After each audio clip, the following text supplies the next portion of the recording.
Good morning, everybody. One Husker pup, two Husker pup. Not easy taking both of them for a walk, that's for sure. Really ain't. I put a hold G on him to stop him pulling me a lot, but he hates it. Now, a lot of you would have seen Conor Benn's statement released yesterday evening. I didn't do a reaction video to it because I wanted to wait and see what a lot of you felt about his statement, and of course with the news that he has relinquished even, his British Boxing Board of Control license. Now, as per the license situation, of course I covered that in video where I gave you my thoughts as to why he's potentially done it, and it seems that a lot of you echo it as well, which is a case of you jump before you're pushed. And going by his statement where he feels that the board, he called him biased, or at least whoever it was that was writing that statement for him called the board biased, and clearly they were getting the indications that the board were likely to suspend him. So what you do is you jump before you're pushed, that way they can't suspend you, right? And the thing is, had he not have done it and had he have been suspended, then him trying to fight in America or Australia, wherever, the state commissions out there could uphold it in their own country. Say, well, you're banned in your own country, so why are we going to let you fight in ours? So if you relinquish your board license, your boxing license, then they can't suspend you. Of course, it will also halt, or potentially halt, the investigation that the board and UKAD were going through with UKAD to try and get more information or whatever else. So if you relinquish your title, then obviously they can't, or at least in theory, they can't investigate anymore because they don't represent you anymore, right? Now, by relinquishing his board license would mean that now he can fight in any country without prejudice, I suppose. I don't know if it's the right word, because he's not banned in his own country. Now, does that mean that he can't fight in the UK? No, there's always ways around it. It just means that he can't have British Boxing Board of Control judges, referees, and so forth. And of course, that particular fight won't be sanctioned by the British Boxing Board of Control. Now, I've seen Spencer Oliver on TalkSport where he was giving his reaction about it, and I do feel, listen, I like Spencer, but I think that he just waffles sometimes, because he's saying how he's never seen such a situation before, so he didn't really know what's going to happen and whatever else, and UKAD and the board can ban him worldwide. They can't ban him worldwide.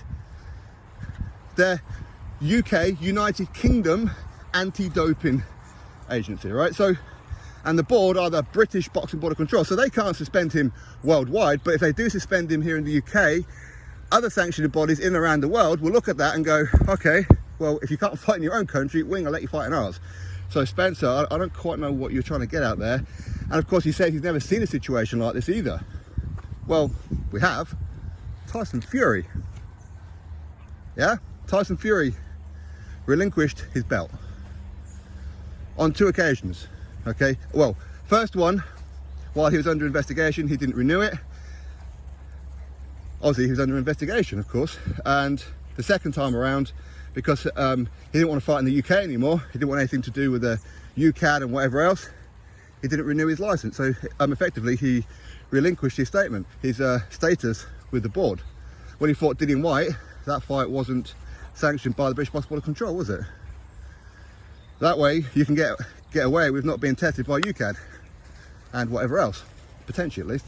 Now, as far as Conor Benn's concerned, that does seem to be the thing, that a lot of people feel that, okay, well, maybe now he'll go back to Australia. That's where his dad lives, that's where his family lives in that now. Maybe he can fight over there. We know Matchroom are starting to put on shows in Australia. Now, that's a real possibility. I can agree with that. What are you two doing? But yeah, I think Australia is probably a good option for him. Why not? But at the same time, there's going to be a lot of people going to go, but we don't want to see you fight because we think that maybe you're dirty, right?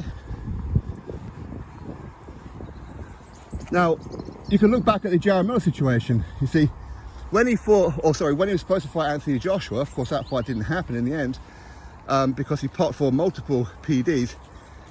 The New York State Athletic Commission, where the fight was meant to take place, couldn't suspend Jarrell Miller because he hadn't renewed his license at that point. Very similar situation here, where Conor Benn apparently said to the board, well, my license has expired anyway. Apparently they weren't going to accept that, so he said, you know what then, fine, I'll relinquish it then.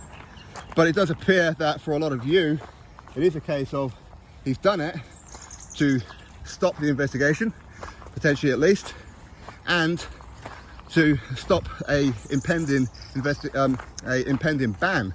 Now the ban could have been up to 4 years. It's the first offence, so up to 4 years, right? Now again, Spencer Oliver saying 6 years. No, it wasn't. It was up to 4 years. The most likely one would have been 2 years. But regardless, by vacating his status, his license, they can't suspend him. Now, they can put out a statement and say that, well, we're actually going to continue with the investigation, and based on our findings, we feel that it's not good enough, and he's not allowed to apply for his license in the next 4 years. So effectively, it's a UK ban, but not officially, if that makes sense. So anyway, I mean, listen, he's been advised to do all this, that's for sure, but it doesn't look good.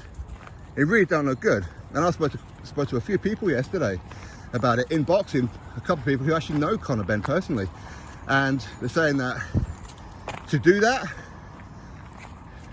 it could be guilt. It could be.